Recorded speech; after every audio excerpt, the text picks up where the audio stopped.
Welcome to IAPA updates from the Illinois Academy of PAs. Here in Illinois, we have an access to care crisis. More than 3.5 million Illinois residents live in health professional shortage areas, which means that they don't have access to the sorts of basic primary care services and specialty care services that we take for granted in some of the more urban and affluent areas of the state.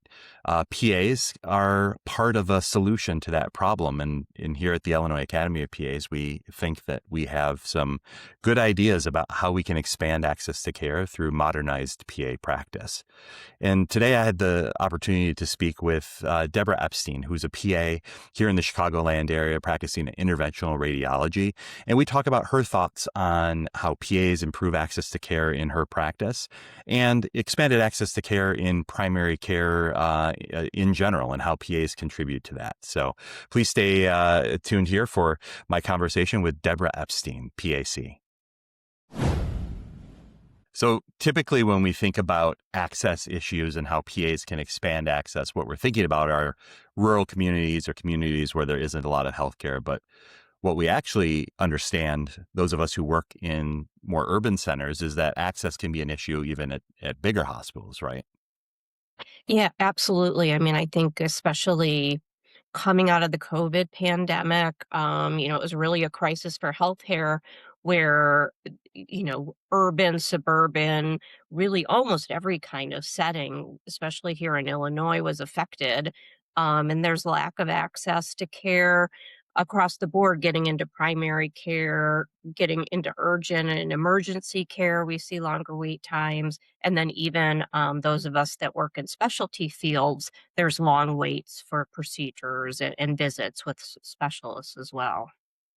Yeah, for sure. I mean, dermatology is always the big example that comes up, right? Most people in even well-resourced communities understand that some of these specialties, there just aren't enough physicians to meet the needs of those communities. And so even in those more affluent and more well-resourced communities, we see an opportunity for PAs to step in. And again, not in lieu of physicians, but in addition to physicians to really expand access to care. So I know in your specialty in interventional radiology, you have some experience with that. So tell me a little bit about how you see PAs in a procedural specialty such as IR helping to expand access to that limited resource.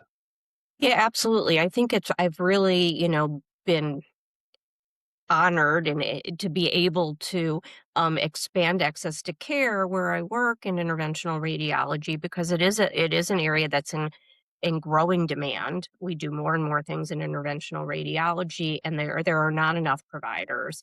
Mhm. And oftentimes, some of the smaller, lower risk, lower acuity type cases get put off because the physicians really need to focus on things that are those larger, more critical, more urgent cases. And I think that's where I've really found a niche in my practice is that there's a lot of these biopsies, thyroid nodules, lymph nodes, things like that are really critical to patients because a lot of times this is getting them a cancer diagnosis or reassurance that it's not cancer. And there was always increasingly a longer and longer wait for these procedures. And I said, this is well within my scope of the skills that I have. These are low risk procedures, and this is a service I can certainly offer to get these people in more quickly and give them the time and attention that they deserve to help calm their nerves and get through the procedure. A lot of times, um, prior to me doing this, people were being squeezed in between a lot of these Mhm. emergent cases and probably weren't getting, the care and attention that they really deserved.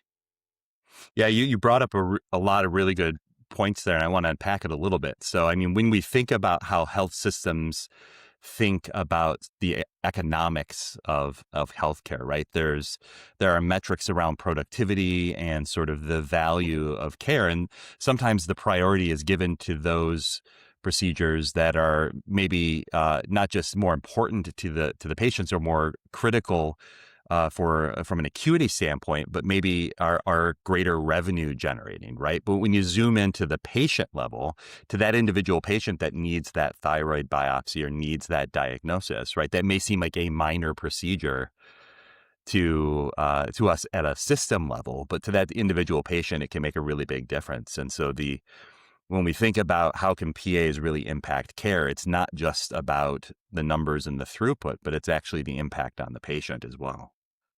Yeah, absolutely. I mean, and you bring up the economics of it, which is a whole other discussion for another day.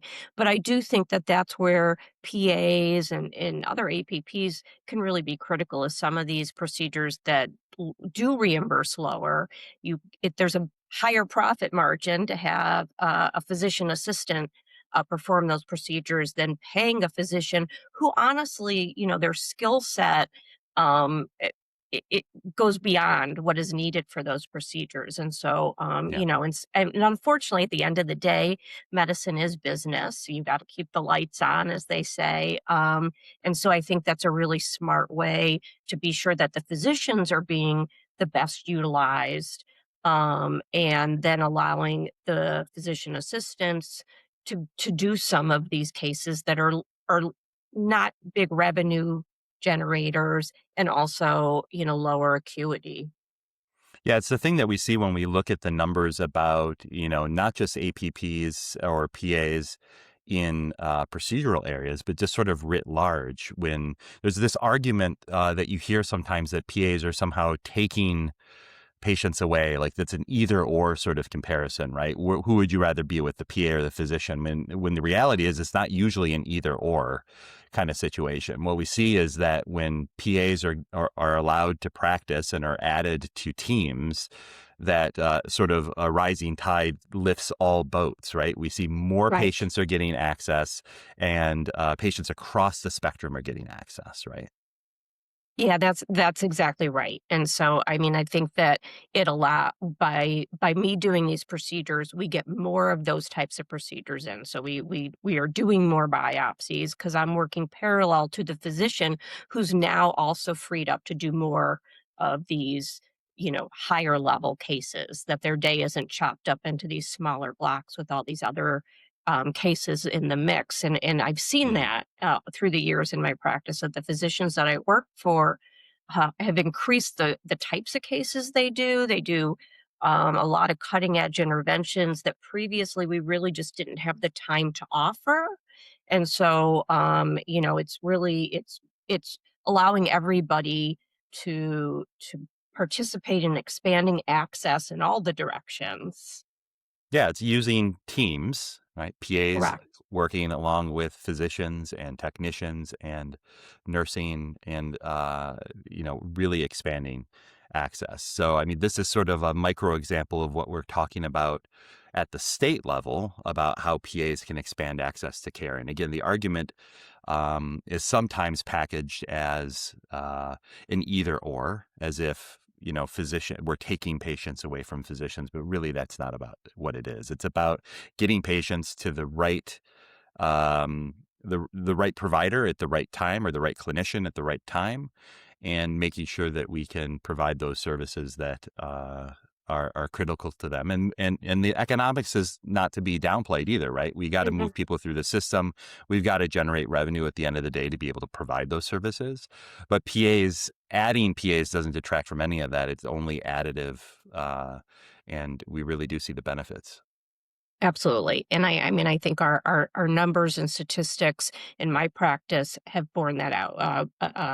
PA um, driven procedures and physician driven procedures have both grown exponentially within our practice, as well as patient satisfaction, decreased wait times for procedures. So it really is like a win all around.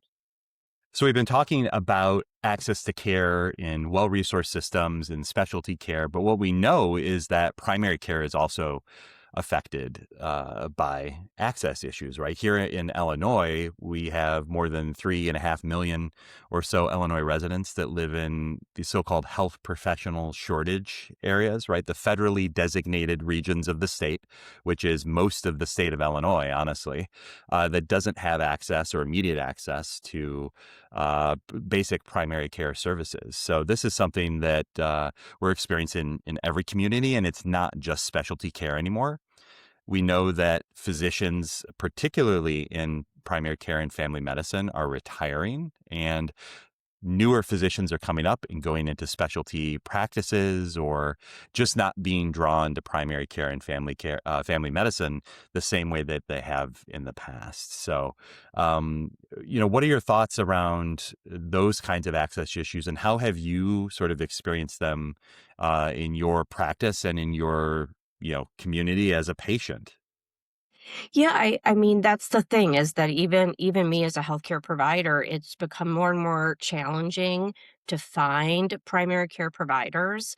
I think that a lot of these large health systems are having a hard time recruiting primary care um, physicians because fewer and fewer are graduating. There's more competition for them, and so we find that a lot of the providers in our system, their practices are full, they're not accepting new patients. A lot of our really great primary care physicians have gone into concierge medicine, um, which then makes them unaccessible to a large amount of the population that can't afford that kind of premium service. And, it both myself and the physicians I work with have all discussed, like, "Do you know who's taking new patients? Is there a new physician where I can get Mhm. care?" And so to me, like, red lights are, like, blaring, saying this is really a Yeah. problem. If those of us that work in the system can't find the care, how is the public getting access to that primary care that's so critical? And I think that's somewhere where PAs are really well poised to kinda come in and fill the gaps there, because again, so much of that is what we are primarily trained to do. That's, like, well within our wheelhouse to do that primary care, make referrals to specialty care when needed, manage chronic conditions like hypertension and diabetes. Um, which reminds I mean, endocrinology is another area where there's just not enough providers, Yeah, and 100%. with the lack of primary care providers, diabetes management, these patients have a very hard time finding a provider to help them manage that condition. Yeah, when I think about a lot of excellent, great points you just made there, and when I think about things like diabetes, like hypertension, like cardiovascular risk factors like obesity, smoking, things like that, that's really the impact that we're seeing in these communities who don't have access to primary care. Right?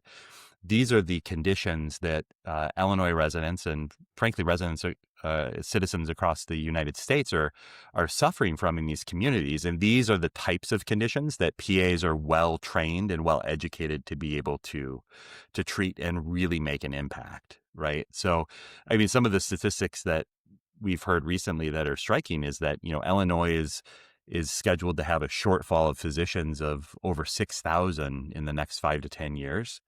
And we also know sort of nationally, the trend is in primary care, at least, that APPs are going to be the majority providers available in the United States by the year 2031. So there isn't a Mhm. physician only solution to this access to care problem here in Illinois or anywhere else, frankly.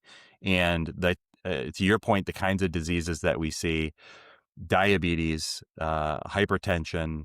These are the kinds of things that PAs are well trained and well positioned to really make an impact on at the community level. And again, not the only solution, but part of a larger solution that includes physicians, that includes APRNs, letting everybody sort of come up to the level of their expertise and training to really provide care. No, I agree, and I think there's a lot of good research that I've seen emerging that just shows how critical this is, that in these areas where patients can't access this care, that we do see premature death, we see lifespan shortage. And so this is like a really critical issue that I agree we all have to try to be part of that solution. Well, Deb, thank you so much for talking about this issue. It's an important issue and it's an interesting issue about how we can better utilize PAs both in the rural community and in specialty care to really improve access to care for patients. Yeah. Thank you so much for having me. I mean, as you can tell, this is something I'm very passionate about. This is why I became a PA all those years ago. And so I'm grateful to be able to have a few minutes of everybody's time to talk about it in more in depth. That's great. Thanks so much. Okay, thank you. So thanks again to my friend and colleague, Deb Epstein, for joining me tonight for this conversation about access to care and PAs. If you want to learn more about how PAs in Illinois are working to expand access to care, please check out our advocacy website at pascare.org. And you can always check out more about the Illinois Academy at illinoispa.org. Thanks again for listening.